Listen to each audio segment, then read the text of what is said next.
여러분 안녕하세요. 송병현 교수입니다. 국민복음, 세상을 깨우는 말씀을 통해서 우리가 더욱더 복음을 깨닫고 기뻐하며 또 복음을 전하는 그런 하나님의 자녀들이 되었으면 좋겠습니다. 오늘도 귀한 세 분 함께 하셨습니다. 안녕하세요. 안녕하세요. 자, 오늘 우리는 이제 구약에서 어떻게 보면 가장 묵시문학으로 대표작이라고 할 수 있는 그런 이제 다니엘서를 이제 시작하게 됩니다. 너무너무 배워보고 싶었어요. 그런데 어렵기도 해요. 너무 사실. 어려워서 항상 포기했던 부분. 네. 그렇습니까? 네. 그럼 잘 됐습니다. 어찌됐건 간에 어려운 책이지만 여러분은 제 손 안에 있습니다. 아주 쉽게 잘 설명을 드릴 텐데 특별히 1장에서 6장은 그렇게 어렵지는 않을 거예요. 그런데 이제 6장 이후부터 미래에 대해서 이 먼 미래에 대해서 얘기를 할 때는 조금 좀 이슈들이 있을 수 있으니까 그때는 최대한으로 잘 설명을 드리도록 하겠습니다. 교수님, 저 그 묵시문학도 한번 다시 설명해 주세요. 예, 제가 매번 지금- 그게 어려워요. 그렇죠. 네. 제가 그거 이제 지금부터 설명을 드릴게요. 예.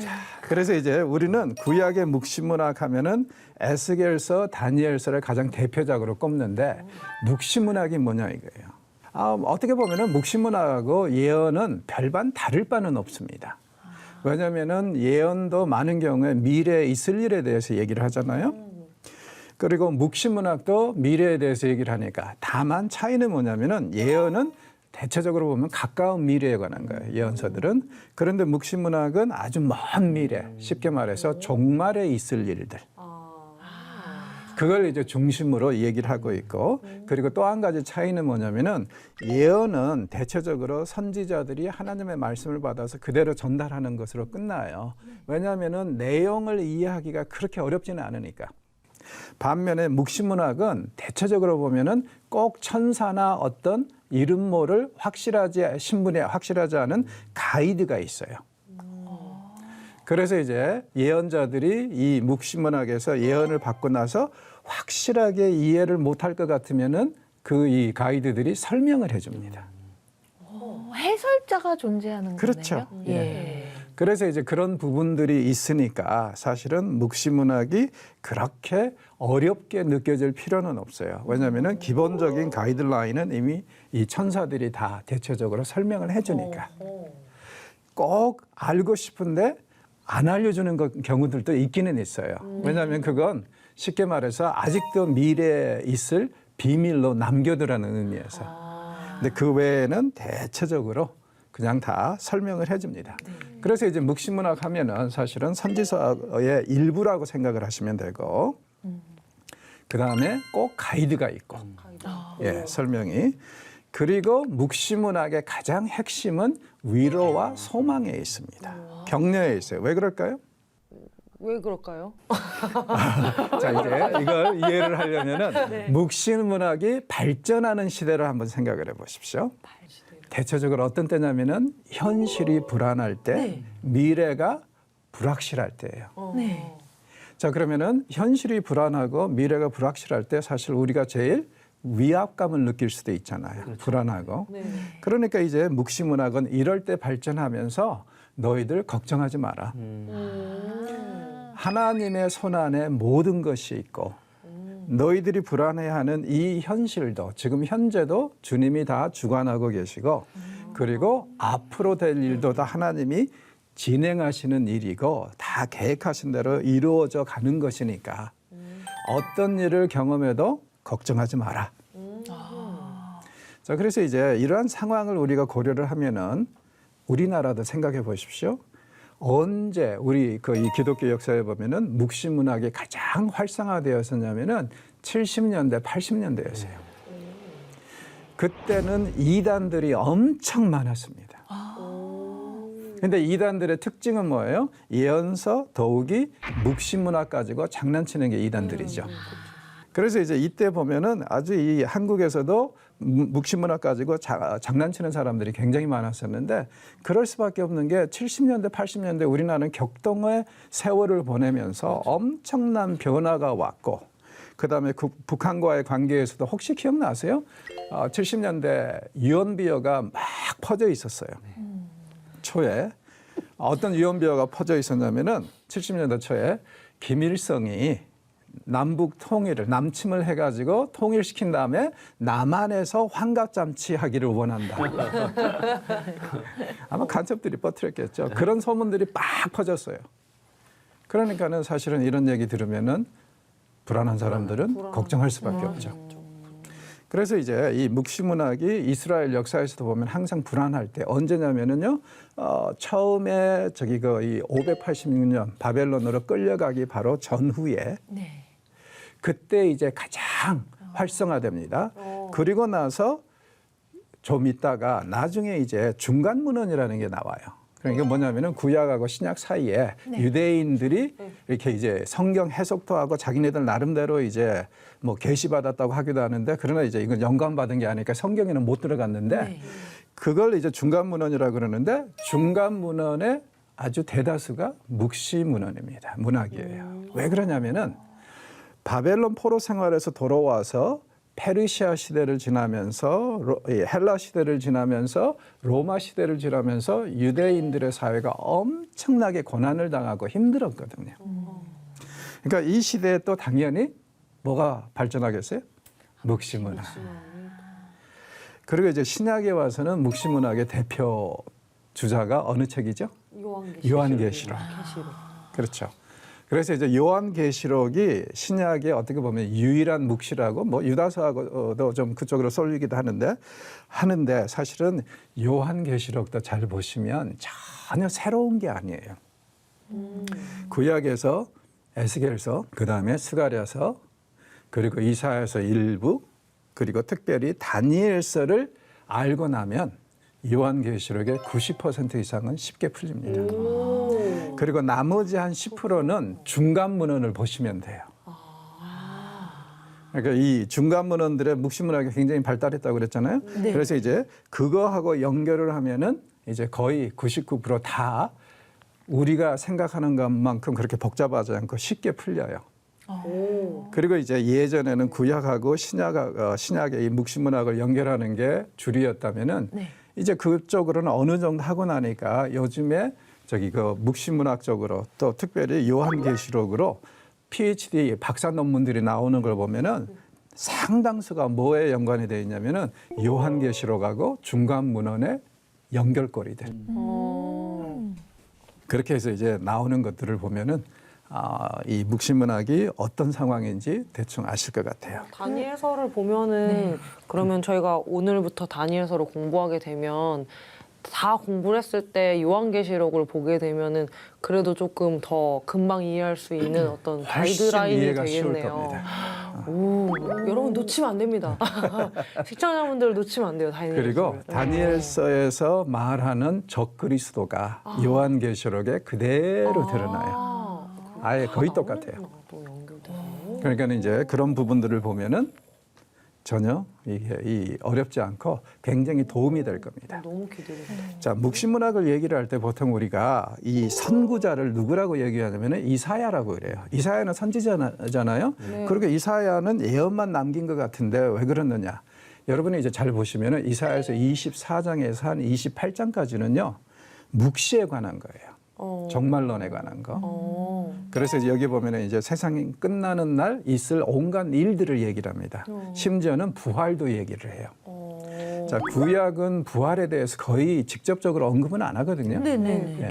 근데 유일하게 하는 데가 이 이사야서 24에서 28장을 보면 그렇고 그다음에 나중에 우리가 이제 다니엘서 12장에 가면 부활에 대해서 또 얘기를 할 거예요. 그래서 교수님 제가 잘 모르지만 신약에 이렇게 이사야를 퍼와서 이렇게 있는 부분들이 있죠. 굉장히 많죠. 그 이사야서. 부활에 관련된 것도 이렇게 퍼가서. 예. 신약에서 제일 많이 인용하는 구약이 시편하고 이사야서예요. 그래서 이제 그런 것들을 보면 왜 그러는지는 이해가 가시죠. 네네. 이 메시아의 오심하고 직접적으로 연관이 되어 있기도 하고 그다음에 더 나아가서 이제 종말론적으로도 굉장히 깊은 연관성이 있기 때문에 그러는 건데, 자, 이사야가 제일 처음에 이제 이 사람은 언제 사역을 시작했냐면 한 740년 BC에 사역을 시작을 했으니까 제일 선봉자고요. 그 다음에 이제 우리가 에스겔을 뭐라 그러냐면은 묵시문학의 아버지라고 그럽니다. 아버지. 그러니까 이사야가 조금 맛을 보여주고 예견을 해놨는데 이걸 이제 훨씬 더 발전시킨 사람이 에스겔이에요. 특별히 에스겔서 40에서 48장. 두 분들은 아쉽지만 그 부분은 완전히 묵시거든요. 정말에 있을 일. 에스겔이 그런 부분으로 이 활동을 했기 때문에 묵시문학의 아버지라 그러고 그 다음에 다니엘서를 우리가 뭐라 그러냐면은 다니엘 선지자를 묵시문학을 궤도에 올려놓은 사람이라 그래요. 저 묵시문학에 어머니 나올까? 저도 어머니 나오지 않을까 했는데 그러니까 구약 묵시문학의 최고봉이라는 거죠. 다니엘서가. 에스겔서가 발전을 시켰다가 아버지로 이제 네. 정점에 올려놓은 게 다니엘서다. 예, 완전히 그냥 궤도에 올려놓은 게 다니엘서다. 그럼 저희가 이제 오늘부터 묵시문학의 그야말로 진수를 이제 볼 수 있겠네요. 그렇죠. 그렇게 되죠. 그리고 이제 이 묵시문학이 아까도 얘기했지만 계속 강조하고자 하는 것은 역사는 하나님이 계획하신 대로 흘러간다 이거예요. 그러니까 세상에 우연은 없다. 이게 이제 특히 불안한 시대를 사는 사람들한테는 얼마나 큰 위로가 되겠어요. 그렇죠. 이건 완전히 처음부터 끝까지 하나님이 계획하신 대로 이루어 나가는. 그래서 묵시문학에서 제일 중요한 것은 이 주관자, 하나님의 그 권위와 그다음에 하나님이 어떻게 하시는가 그걸 우리에게 보여주시는 거라고 생각을 하면 될 것 같습니다. 그러니까 역사는 이 주관자의 관점에서 보면 결국에는 뭐냐면은 하나님이 계획하신 것이 적절한 때에 따라서 이루어지는 무대에 불과하다는 거예요. 그러니까 우연은 없다. 이런 것들이 우리에게는 사실 특별히 불안할 때는 굉장히 큰 위로가 될 수 있지 않습니까? 네. 그렇죠? 자, 다니엘서 하면 이제 먼저 제일 이슈가 되는 게 저작 시기입니다. 네. 왜 저작 시기가 이슈가 되냐면요. 여러분, 다니엘서가 예언서입니까? 아니면은 역사서입니까? 뭘까요? 우리 생각에는 당연히 예언서죠.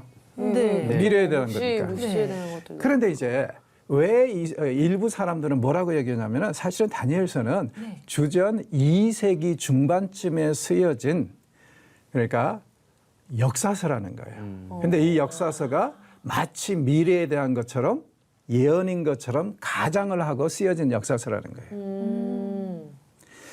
왜 이런 얘기가 나오게 되냐면은 다른 거 없어요. 여러분, 인간은 미래에 대해서 예언할 수 있을까요, 없을까요? 인간은 없죠. 없어요. 못하죠. 인간이요? 인간 자체는 없죠. 네, 그렇죠. 근데 만약에 하나님이 은사를 주시면은요, 네, 보여주시면 통해서 인간을 통해서 하실 수. 그러면은 예언할 수 있죠. 네. 그렇죠. 예, 그 차이예요. 그러니까 주전 2세기에 다니엘서는 마치 예언서처럼 혹은 묵시문학처럼 쓰여진 역사서라고 주장하는 사람들은 인간은 미래에 대해서 예언할 수 없다 하고 단정을 지어버리거든요. 그래서 그렇게 얘기하는 그러니까 이 다니엘서에 보면은 헬라 제국, 알렉산더 대왕의 제국도 나오고 네. 고레스의 제국도 나오고 바벨론 제국은 뭐 어느 정도 이해가 가죠. 왜냐하면 이스라엘이 끌려갔으니까. 로마 제국도 나오고 또 종말의 적그리스도 얘기도 나오고 이런 것들이 쉽게 말해서 도저히 있을 수 없는 일이고 그리고 이제 11장에 가면은 우리는 마치 고대 군동의 역사서를 요약해 놓은 것을 보는 듯해요.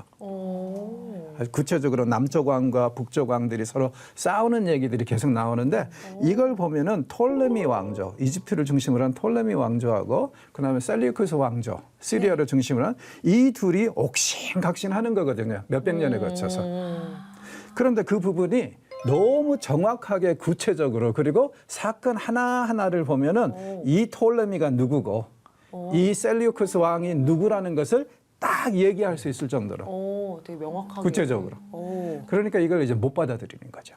어찌하여 인간이 그렇게 디테일하게 예언할 수 있느냐.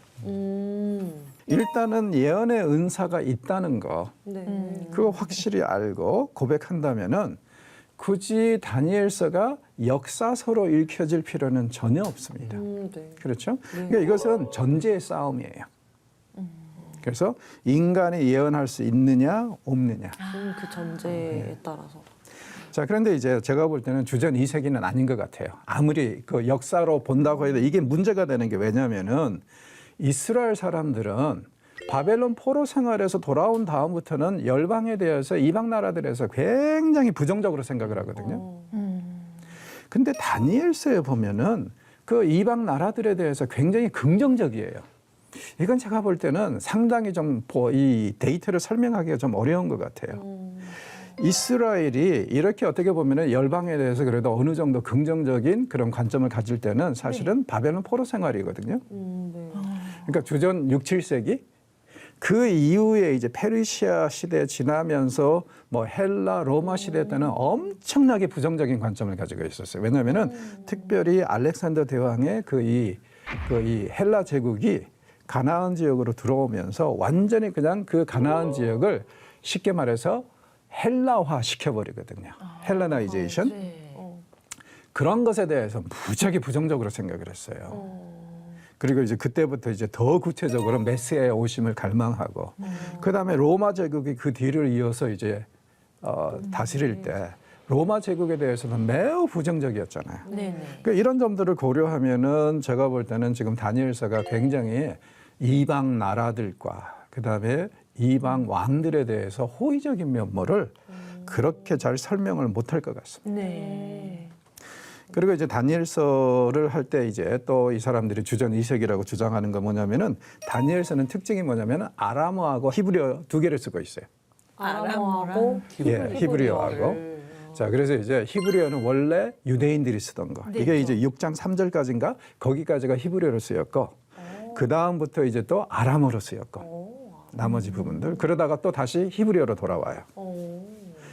그래서 이런 상황을 가지고 게다가 또 보면은 많지는 않지만 이집트에서 유래한 단어들, 그 다음에 그리스어에서 유래한 단어들, 이런 것들이 책 안에 쓰이다 보니까 이건 이른 거의 6, 7세기로 보기에는 너무 이 언어들이 말이 안 된다. 너무 많은. 근데 제가 볼 때는 그것도 전혀 문제가 안 되는 게 뭐냐면은 지금 다니엘서는 어디서 쓰여요?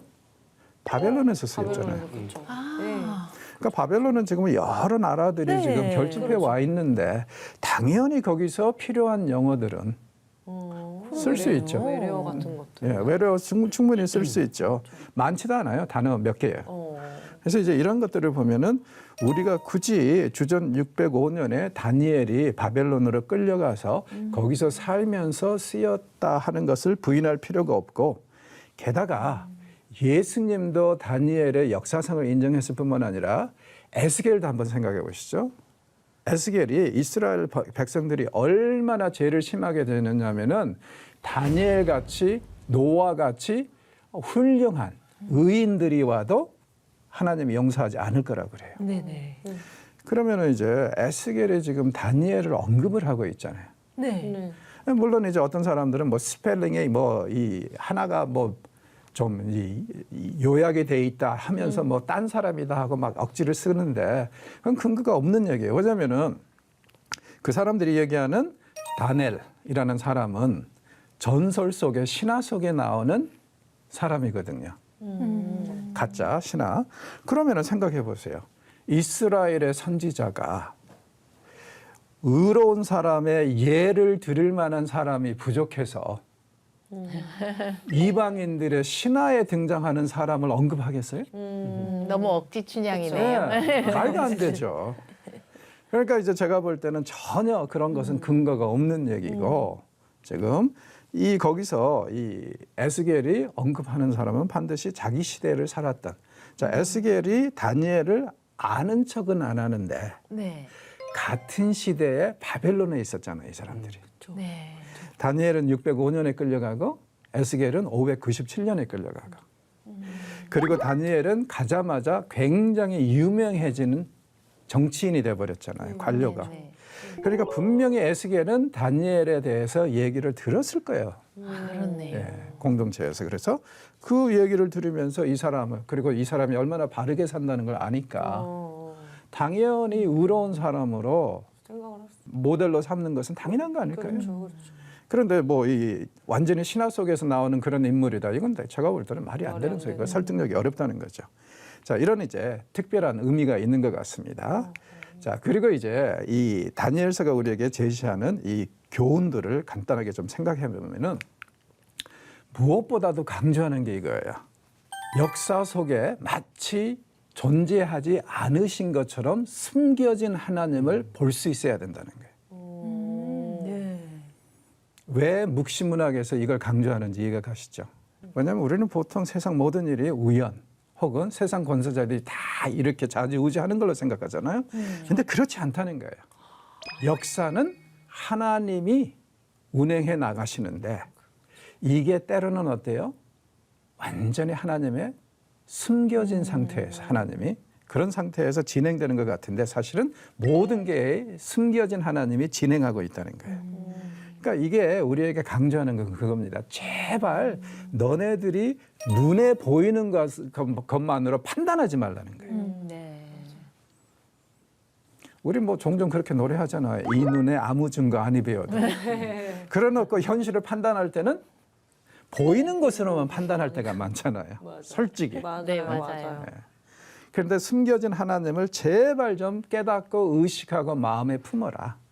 그래서 눈에 보이는 것만 가지고 분노하지도 말고 속상해하지도 말고. 그죠?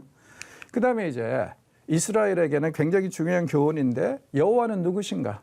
온 역사를 주관하시는 역사의 주인이시고 더 나아가서 열방도 다스리는 분이라는 거예요. 왜 이게 중요하냐면은 이스라엘 사람들 자칫 잘못 생각하면은 그럴 수 있잖아요. 네. 뭐냐면은 왜 우리가 바벨론으로 끌려왔냐면은 여호와께서 우리의 수호신께서 쉽게 말해서 바벨론의 신 마르둑에게 졌다. 아, 그러니까는 이제 포로로 끌려가는 것은 엄청난 신학적인 위기를 만들어 갈 수도 있습니다. 그래서 그런 상황에서 이제 그러는 거예요. 1번을 이해하지 못했기 때문에 나오는 현상이에요. 그렇죠. 예. 아. 그리고 자꾸 이제 신학적인 이거 이해가 부족하니까 네. 그런 생각을 하는 거죠. 그 다음에 이제 역사란 아까 우리가 잠깐 얘기했듯이 뭐냐. 하나님이 태초에 계획하신 것이 적절한 때에 따라서 실현되고 이루어지는 것이 역사다. 그러면 역사에서 절대로 우연은 없다는 거예요. 우연히 없. 묵시문학은 그걸 굉장히 강조합니다. 그리고 이제 우상 숭배를 이 다니엘서에 보면 굉장히 강요를 하죠. 네. 그런데 그 상황에서 다니엘은 굉장히 지혜롭게 행하면서 어때요? 우상 숭배를 안 하죠. 네. 이게 뭘 얘기를 합니까? 아니 우리가 살다 보면은 특히 이 세상 하나님을 믿지 않는 세상에서 살다 보면은 끊임없이 믿는 자들은 프레셔를 당한다는 거예요. 네. 압력을. 그렇죠. 우상을 숭배하도록 혹은 우리가 별로 성경적이라고 생각하지 않는 가치관을 추구하도록 네. 따라갈 필요가 없다는 거예요. 우리가 지혜롭게 대처하고 기도하면서 하나님의 지혜를 구하면은 언제든지 우상이 팽배해져 있는 세상에서도 우상 숭배 안 하고 살 수 있다. 하나님의 백성으로서. 이야. 그러니까 어쩔 수 없이 짓는 죄 있을 수 없습니다. 언제든지 죄는 자기가 책임져야 돼요. 네. 그걸 이제 확실하게 설명하고 있는 것이 이런 이제 이 묵시문학의 선두주자라고 하는 다니엘서다. 이렇게 얘기할 수 있습니다. 지금 시대에 진짜 중요한 말씀 같아요. 굉장히. 이 세상은 완전히 가치관의 대립이고 네. 세계관이 전쟁을 일으키고 있는 것이니까 맞아요. 이런 면에서는 이 교훈이 굉장히 우리에게 중요할 수 있을 것 같습니다. 그러니까요. 자, 지금까지 내용에 대해서 혹시 질문하고 싶거나 하고 싶은 말씀 있습니까? 저는 저 숨겨진 하나님에 대한 이 내용이 와닿았던 게 하나님이 이 세상을 창조하시고 모든 역사를 하나님 만들어 가신다라는 거에서 이 역사라는 게 영어로 하면 히스토리잖아요. 근데 이 히스토리가 그냥 역사라고 알고 있는 그 히스토리가 아니라 정말 히즈 하나님의 그의 이야기로 쓰여진다라는 그 내용으로 생각했을 때 지금 내 삶에서 일어나는 모든 일들이 다 그냥 우연처럼 이렇게 만들어지는 것이 아니고 하나님의 계획 안에 내가 그것을 참여하여서 함께 만들어가는 그런 삶을 사는 거구나라는 생각이 좀 들어서 세상에는 우연이 없구나. 다 하나님의 계획 안에 모든 것이 이루어지는구나라는 것을 좀 다시 한번 알게 되는 시간 같았습니다. 그래서 우리가 고백하는 게 모든 일이 합하여 선을 이룬다. 아멘. 맞아요. 그죠? 네. 왜냐하면 하나님이 우리에게 고난을 주셔도 그냥 괜히 맞아요. 뭐 이렇게 고생 좀 해봐라 이렇게 주시는 게 아니라 다 나중에는 어때요? 우리의 피와 살이 되고 좋은 게 맞아요. 되는 거죠. 아멘. 하나님이 주관하시니까. 그렇습니다. 예. 그래서 모든 것이 아파에 손을 이룬다는 게 아마 네. 이런 의미가 또 있는 것 같습니다. 아멘. 아람어가 제가 그걸 잘 모르겠어요. 신약이 아니요, 신약은 헬라어입니다. 헬라어. 근데 예수님이 아람어를 아람어를 쓰셨- 하셨죠. 그러니까 그런 것들이 아직 정리가 안 돼요. 제가. 예. 이렇게 생각하시면 돼요. 아람어는 고대 사회의 통영어였다. 근동에. 지금은 그러니까 오늘날의 영어 같이. 같은 지금 그래서 이제 그러면 원래 지금 현재는 존재하지 않는 언어잖아요. 없죠. 네네. 그러니까 이제 원래 이스라엘 사람들은 히브리어를 했는데 네. 네. 바벨론으로 끌려가면서 바벨론이나 아시리아나 이 사람들은 이미 아람어를 쓰고 있었거든요. 그러니까 거기 가서 히브리어를 잃어버리고 아람어를 배워서 돌아왔어요.